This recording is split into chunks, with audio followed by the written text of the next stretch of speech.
Salut à tous et bienvenue dans cette partie 2 des tutoriels sur le batch. Donc aujourd'hui on va voir un peu la suite de ce qu'on a vu par rapport à la première vidéo. Donc si vous n'avez pas vu la première vidéo, je vous incite à aller la voir. Vous pourrez apprendre quelques bases sur ce petit script de programmation. Alors j'avais constaté également que ma vidéo précédente était assez longue pour ce que j'ai montré. Et je trouve que bon, j'ai peut-être un petit peu exagéré sur l'explication en prenant énormément de temps à ce point là. Alors aujourd'hui je vais essayer de faire une vidéo assez rapide, mais et j'espère que en faisant j'essaierai de faire le plus rapidement possible, de manière à ce que vous compreniez et que vous ne soyez pas ennuyé dans la vidéo, du moins trop ennuyé. C'est parti. Donc alors j'avais oublié de vous montrer une commande la dernière fois, mais une commande qui est vraiment superbe et qui est très utile. Donc ça s'appelle la commande start. Donc tout simplement ça s'écrit comme ça. Donc ça c'est le programme de la dernière fois. Donc là j'avais appelé learn.bat, ça c'est la suite. Donc je l'ai réouvert dans ce Sublime Text. Et donc là on va voir donc qu'est-ce que fait la commande start. Et vous verrez, c'est très très simple. Alors comme je l'ai dit, le batch ça tourne à partir du CMD. Alors vous allez dans votre barre des tâches, vous tapez CMD. Donc ici on a le CMD. Alors ce qu'on va faire, c'est qu'on va taper start. Lorsque vous tapez start sans argument, ça veut dire sans rien après, il va tout simplement vous réouvrir une nouvelle fenêtre CMD. Donc hop, je réouvre ça et ça. Donc tout simplement start sans rien, ça ouvre une autre fenêtre CMD. Mais imaginons que ici nous souhaiterions, je sais pas, je vais créer un petit programme. Par exemple, on a un programme qui s'appelle test.bat. Hop, je l'ouvre. Et disons que dans le test.bat, le programme fait juste echo hello le monde. Disons que voilà, j'aimerais exécuter ce petit programme. Sauf que le problème c'est que le test.bat c'est un autre fichier à part et ce code là n'est pas dans le learn.bat. Première solution c'est que je prenne ce code et que je mets là. Ou seconde solution c'est que je fasse start. Donc vous allez me dire oui bon c'est bon, on s'en fiche pour un fichier batch, il suffit juste de remettre ça là, là. Alors dans ce cas là oui. Mais imaginons maintenant que vous avez un fichier exe, c'est-à-dire un fichier compilé. Vous pouvez pas mettre du code compilé exe. Compilé en gros ça veut dire que c'est directement un langage ordinateur, parce que ça c'est du bash. C'est un langage qui est compréhensible par l'humain, mais pas directement par l'ordinateur. C'est le CMD qui va traduire ce code là pour l'ordinateur. Donc ce que je vous disais c'est qu'on peut pas mettre un code exe ici, car tout simplement ça ne marchera pas, et un code exe c'est quand même assez gros quoi. C'est gros et incompréhensible. Donc si le test, ici c'était un test.exe et qu'il y avait des valeurs hexadécimales genre 0x f6, ce genre de valeurs bizarres, il serait impossible. Alors moi je vais le faire avec un programme batch, mais ça peut marcher avec n'importe quel programme du moment qu'il tourne déjà, enfin du moment que le programme marche. Alors ce qu'on va faire c'est que donc à partir de ce programme on va faire start test.bat. Donc start test.bat. Donc clairement qu'est-ce que je lui dis? Start, je vous rappelle que tout à l'heure on a dit que start sans aucun argument après ça va juste démarrer le CMD ou MS-DOS. Mais lorsqu'on ajoute un argument, il va démarrer le fichier test.bat. Donc là si je lance, donc je fais save et je lance en .bat. Donc comme vous pouvez le voir, ça démarre bonjour et ça démarre le programme test. Sauf que le problème ça peut être un peu, ça dépend. Imaginons que là c'est bon, ça a bien démarré notre programme test.bat, donc là on est content. Mais imaginons que nous on veut démarrer ce programme là, mais qui tourne que dans une seule fenêtre, c'est-à-dire qu'il ne va pas créer une nouvelle fenêtre. Nous ça nous dérange ça. Alors ce qu'on va faire, c'est qu'on va ajouter l'opérateur /b. Si je ne me trompe pas, c'est bien ça. Oui, c'est ça. Donc il va faire bonjour, donc il va afficher le début de notre programme, et cette fois-ci il va démarrer test.bat dans la même fenêtre. Mais comme vous pouvez le voir, ça affiche hello le monde, puis ça remet le CMD. Pourquoi? Parce que j'ai utilisé start, et start ça reprend la forme sa forme de CMD. Enfin, parce que aussi j'ai rien mis après, donc voilà. Donc théoriquement non j'ai rien dit.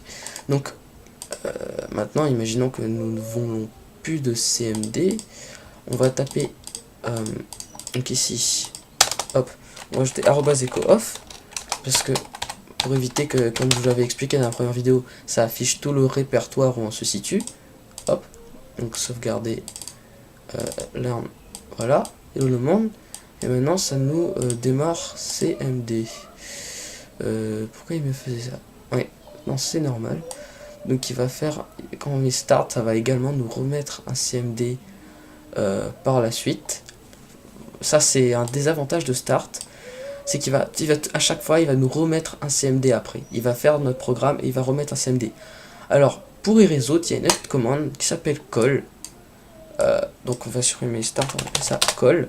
Alors qui va permettre d'appeler un label. Nous verrons ce que c'est un label un petit peu plus tard dans la vidéo. Mais qui permet aussi d'appeler un fichier. Et cette fois-ci ça va l'appeler sans redémarrer un CMD après. Là si je fais learn, donc voilà ce qu'il a fait. Donc il affiche, il définit que le titre c'est bonjour. Il appelle notre fichier .bat, donc test.bat, et il affiche hello le monde. Et comme là ça se termine le programme, il continue ici en faisant echo bonjour. Et comme vous pouvez le voir maintenant, c'est quand même mieux parce qu'on a plus la fenêtre CMD qui suit après. Donc voilà, qu'est-ce que la commande call et start. Enfin, call, on n'a pas encore fini. D'ailleurs, voyons tout de suite ce qu'est un label. Alors, imaginons que vous avez besoin de faire une opération précise à un moment précis dans votre fichier batch. Je vous donne un exemple. Imaginons qu'à un certain moment, vous souhaiteriez qu'il affiche tel message. Par exemple, on va faire une fonction afficher message.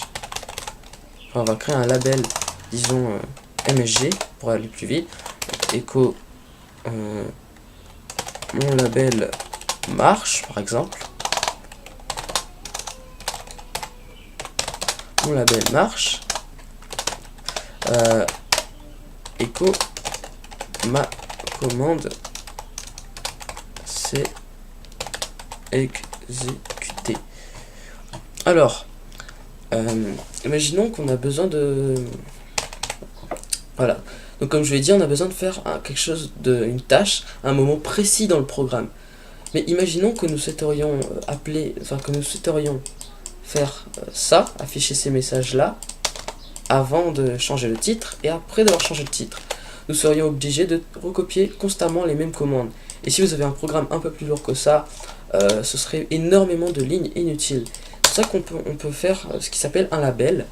Donc c'est une sorte de point de téléportation pour le programme. Lorsqu'on va faire call MSG par exemple, hop, et ben il va se téléporter à MSG. Il va se téléporter à MSG et exécuter. Ce qui nous évitera donc de retaper tout ce code là 50 fois.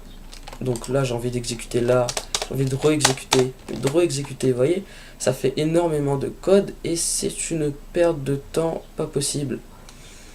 Et surtout si vous souhaitez exécuter à des endroits précis et si votre fonction, si votre la fonction ou la commande qui a votre label fait 50 lignes, donc si ça fait vraiment ça, voilà, ça fait vraiment beaucoup de code, bah ça peut devenir problématique. Alors on va faire un call MSG, mais on va voir tout de suite qu'il y a un problème. Ma commande, attendez, hop, on a fait un call MSG quand c'est exécuté. Ah non, là j'ai rien dit, donc je n'ai rien dit, oubliez. Donc pour le moment il n'y a pas de problème, parce que regardez ce qui s'est passé.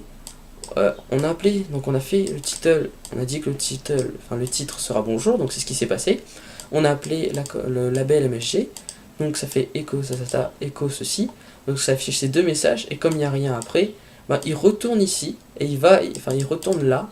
Une fois qu'il a appelé ça, il retourne là, et il fait ça. Et maintenant, imaginons que vous avez une autre fonction dessous.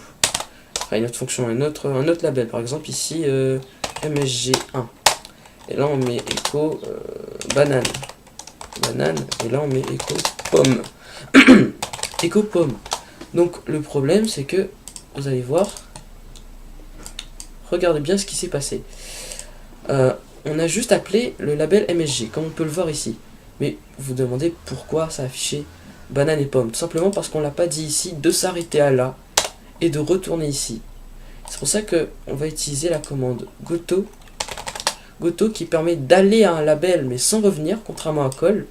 Donc si par exemple je fais goto MSG, oups, désolé, si je fais un goto MSG le Goto va aller à MSG et ne va plus revenir là tant que je lui demande pas de revenir ici, mais il faut un label pour qu'on puisse revenir ici avec Goto. C'est pour ça qu'on va utiliser call.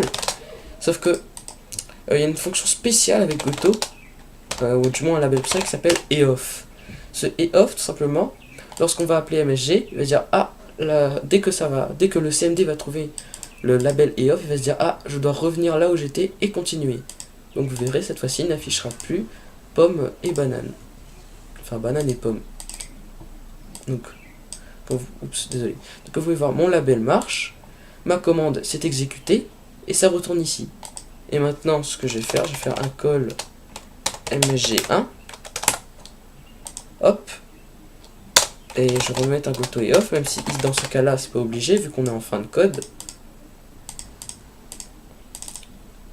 Hop. Et là, les deux s'exécutent comme on peut le constater. Donc, ma commande s'est exécutée. Enfin, mon label marche, ma commande s'est exécutée. Ensuite, il affiche banane et pomme. Donc, comme prévu. Et donc, voilà ce que ça donne. Et maintenant, on va voir rapidement Goto. Je vous l'ai déjà expliqué, mais je vous le réexplique assez rapidement, car c'est une commande qui est très simple à comprendre. Bon, imaginons que votre programme soit organisé comme ça. Donc, on a le label 1 qui va dire echo label 1.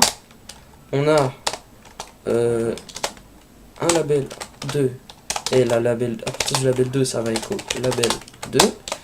On a le label 3 et c'est écrit echo label 3. Et donc là on va faire Goto 2.1. Donc il va aller à 1 et il n'affichera pas bonjour. Mais comme vous pouvez voir, donc ça s'éteint, c'est tout à fait normal parce qu'on n'a pas mis de pause. Donc on va mettre tout à la fin du programme pause nul. Donc voilà ce qui s'est passé. Enfin, voilà ce qui va se passer. Donc il affiche label 1, 2, 3. Et on va essayer de comprendre maintenant pourquoi. Alors, il va faire Goto 1. C'est-à-dire qu'il va aller à 1 et il va pas exécuter cette commande. Donc ça c'est comme si, pour le programme ça compte pas. En gros, si j'enlève ça, donc je fais sauvegarder, ça va rien changer. Étant donné que le Goto va sortir d'ici. Donc je remets comme avant. Hop. Et donc il va au label 1. Sauf que le problème c'est qu'on n'a pas mis de... Sauf que il va exécuter les autres labels parce que comme je vous l'ai dit on n'a rien mis ici. Du coup il voit qu'il y a un autre truc, il exécute tout dans l'ordre, ce qui est tout à fait normal. Mais maintenant nous aimerions pas exécuter le label 1. Nous aimerions exécuter uniquement le label 2 et 3. On va faire Goto 2. Et comme vous pouvez le voir, il affiche label 2 et 3 et n'affiche pas le label 1. Mais si vous voulons exécuter par exemple que le 2 et pas le 3, et bien ici on met un Goto. Par exemple, on va créer un label end. Et dans le label end, on va mettre echo. On est dans le label end. Hop. On est dans le label end. Et comme vous pouvez le voir, il dit on est dans le label end. Car ici, je mets un Goto end, du coup, il retourne à la fin. Donc voilà, vous avez compris, c'est très simple à manipuler ces Goto. Et maintenant, on va voir qu'est-ce qu'un commentaire. Bon, je vais vous présenter une situation. Imaginons que vous êtes en train d'écrire un programme qui est complexe, ou un programme qui utilise des commandes assez étranges, pas facile à comprendre dès le premier coup d'œil. Par exemple, echo, c'est très facile à comprendre. Mais imaginons que je crée des codes un peu plus complexes. Bon, imaginons que echo c'est complexe, mais vous savez très bien que c'est très très simple à comprendre. Et que vous ne savez plus qu'est-ce que ça veut dire echo. Vous ne savez plus qu'est-ce que ça fait, tout simplement ça. Qu'est-ce que cette ligne va faire. Alors, pour déclarer un label, on se rappelle qu'il suffit d'utiliser 2 points et le nom du label. Et bien ici, pour déclarer un commentaire, il suffit de taper 2 points 2 fois. Et voilà, ça fait un commentaire. Et donc là, vous pouvez taper ce que vous voulez. Donc on va mettre par exemple, la ligne suivante affiche bonjour sur l'écran. Et donc on va sauvegarder. Et comme vous pouvez le voir, ça ne fait strictement rien. Je vous ai dit, c'est juste un commentaire, c'est juste pour l'humain. Le programme, lui, il s'en fiche royalement. Vous pouvez mettre n'importe quel commentaire, vous pouvez mettre des commandes, tout ce que vous voulez, il s'en fiche. Ça, c'est juste pour vous repérer. Donc ça, c'est un petit plus que je vous donne, car c'est vachement pratique quand vous écrivez de gros programmes. Maintenant, on va entrer dans un point très important de cette vidéo, qui va être les variables. Et nous allons voir ce qu'est une variable. Hop. Donc, on va enlever ça. Voilà. Donc on va laisser le title. Et d'ailleurs, on va mettre un commentaire. Mais le titre... Bonjour. Alors, maintenant nous allons déclarer une variable. Donc je vais mettre un commentaire, déclarer une variable. Mais vous n'êtes pas obligé de mettre ce commentaire. Une variable. Alors, pour déclarer une variable, faut d'abord savoir ce qu'est une variable. Alors déjà une variable, dites-vous que votre ordinateur a plusieurs mémoires. Donc il y a la mémoire du disque dur, là où sont probablement enregistrés vos jeux vidéo, et la mémoire vive. Et la mémoire vive, c'est un peu comme un casier. Bon, je vous le dessine grossièrement sur Paint. Hop. Donc c'est des mémoires, la mémoire vive, c'est une mémoire qui est très rapide, mais qui est bien moins grande que la mémoire de votre disque dur, théoriquement. Et voilà à peu près comment on représente une mémoire. Et dans chaque case, eh ben, il va avoir par exemple des variables. Par exemple, imaginons qu'on a la position X du player. Attendez, je vais retirer ce X tout moche. Hop. On va essayer de faire un truc plus correct. Hop. Donc on a la position X du player et Y. Et nous aimerions, pouvoir la faire déplacer. Le problème, c'est que si on n'a pas de variable, eh ben, on ne pourra pas déplacer le player. Pourquoi? Parce que il faut que le programme sache la position précédente pour pouvoir, par exemple, ajouter. Il faut qu'il sache la position précédente pour pouvoir avancer. S'il ne sait pas que, par exemple, qui commence au point 0, au x0, y0, le programme ne peut pas faire avancer un truc sans variable. Donc ce qu'on va faire, c'est que parmi cette mémoire, dans la mémoire en fait c'est un casier, c'est un casier géant, on va ranger des étiquettes, on va ranger des variables. Alors, par exemple, dans ce premier casier, on va le labeller, c'est-à-dire on va mettre une étiquette. L'étiquette c'est comme le nom de la variable, donc je vais l'appeler par exemple var. Vous voyez comme j'écris très bien var 1. Et là on va mettre dans la var, donc dans ce casier var 1, dedans il y aura par exemple 1. Donc le casier, la variable var 1 va contenir la valeur 1. Donc si je veux déclarer ma variable, donc je vais faire set var 1 égale 1. Donc set, qu'est-ce que ça va faire? Ça va indiquer au programme qu'on veut créer une variable. Var 1, c'est le nom de notre variable. Évidemment, ça vous pouvez l'appeler comme vous voulez, mais il ne faut pas d'espace.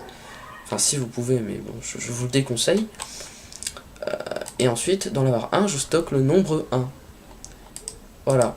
Donc là, donc pour le moment, ça ne va rien faire à l'écran, parce qu'on a juste déclaré une variable. Vous voyez, on a juste déclaré une variable.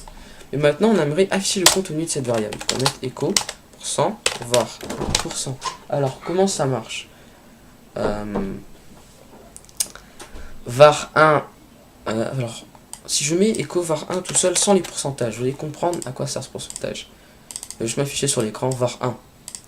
Et maintenant, nous aimerions indiquer au CMD qu'on veut afficher pas juste une chaîne de caractères, mais le contenu d'une variable. Alors, on ajoute 1% à l'avant et après le nom de la variable, comme ça indique au CMD, ah, je veux afficher une variable, et cette variable s'appelle var 1. Donc si la variable 1 existe, alors il va afficher 1. Pourquoi? Parce que nous avons dit que variable 1 est égale à 1, et donc il affiche var 1. Mais si par exemple, je mets ça en commentaire, ça veut dire que ce n'est plus un réel code, c'est juste un commentaire, et que la variable 1 n'existe pas, mais qu'on lui dit je veux afficher la variable 1. Et bien tout simplement, ça va afficher ça, quand déco désactivé. Pourquoi? Parce qu'il ne trouve pas la variable 1, du coup, ben, il vous affiche une sorte de message d'erreur. Ce qui est tout à fait normal. Donc voilà. Maintenant, on va apprendre à faire des petites choses intéressantes avec les variables. Alors, on a une variable 1, mais nous aimerions qu'elle vaut 2. Donc déjà, on affiche ça. Donc, ce qui nous donne, comme tout à l'heure, 1. Maintenant, nous aimerions l'incrémenter de 1, c'est-à-dire ajouter 1. On va faire set /a. Donc /a qui est une commande de set, enfin c'est une des fonctions de la commande set, qui va nous permettre de faire des calculs mathématiques. Par exemple, on va faire set var 1. Var 1, donc c'est égal à par exemple, enfin plus égal à 1. C'est-à-dire que on dit déjà qu'on veut faire des calculs mathématiques en ajoutant le slash a à 7. Ensuite, on dit qu'on veut appeler la variable 1, on veut appliquer le calcul sur la variable 1, et plus égale 1, c'est-à-dire qu'on dit plus ajouter, et on veut ajouter le nombre 1, plus égale 1. Et maintenant, si on remet un écho pour s'en avoir 1, qu'est-ce qui va se passer? Et ben maintenant, il affiche 2. Parce que var 1, on lui a ajouté 1, donc 1 plus 1, par logique, si vous avez un cerveau, bah ça donne 2. Je pense que vous avez tous compris ça. Je compte sur vous. Et maintenant, nous aimerions récolter ce que l'utilisateur met. C'est-à-dire que, par exemple, vous aimeriez que l'utilisateur tape son prénom. On va mettre echo tape ton prénom. Et nous aimerions qu'il stocke dans cette variable, enfin dans une variable, un prénom, et que le prénom de l'utilisateur et qu'il affiche sur l'écran. Tape ton prénom. Et donc on va utiliser la commande set /p. /p, ça veut dire c'est ce que l'utilisateur va entrer. Puis on donne un nom à cette variable. Par exemple, je vais l'appeler input, qui veut dire entrée en anglais. Input, et c'est égal. Et là, ce qu'on va mettre, alors c'est pas obligatoire, c'est vraiment pas obligatoire sur cette partie-là, mais imaginons que vous souhaiteriez, afficher ce que l'utilisateur, vous souhaiteriez afficher un message à l'utilisateur, par exemple prénom. Ça c'est comme si vous mettez un écho. Par exemple là, ça va faire, il va juste afficher prénom. Mais bien sûr, après le égal, on n'est pas obligé de mettre ça, ça marche tout à fait. Regardez. Mais bon, là, il va lui demander de taper son prénom. Et là, on va afficher le prénom en faisant echo %input.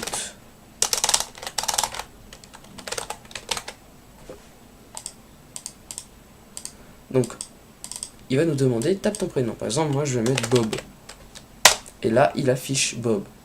Pourquoi? Parce que, on va récapituler. Je lui dis affiche sur l'écran, tape ton prénom.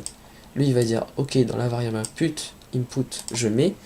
Ensuite, donc, il va mettre le prénom que vous avez tapé. Évidemment, là, on peut mettre un petit message plus convivial.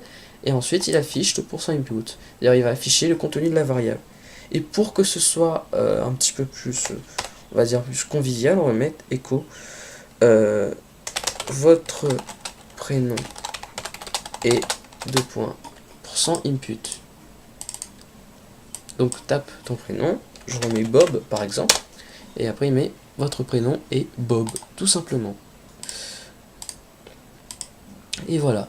Donc en tout cas, j'espère que cette petite vidéo vous aura plu. N'hésitez pas à liker et à lâcher un pouce bleu et à me donner des conseils pour mes prochaines vidéos, car je continuerai notamment les tutoriels sur Batch et sûrement sur d'autres langages comme Ruby ou Java, éventuellement C++, voilà. Donc j'espère sincèrement que cette vidéo vous aura plu. N'hésitez pas à lâcher un like, me donner des conseils, vous dites moi vos avis. Je sais que je n'explique pas très bien tout ça, mais j'essaie en tout cas vraiment de faire mon mieux, parce que je suis encore assez débutant dans les vidéos tutoriels, comme vous avez pu le constater. Donc merci encore d'avoir regardé cette vidéo. Et sur ce, je vous dis ciao!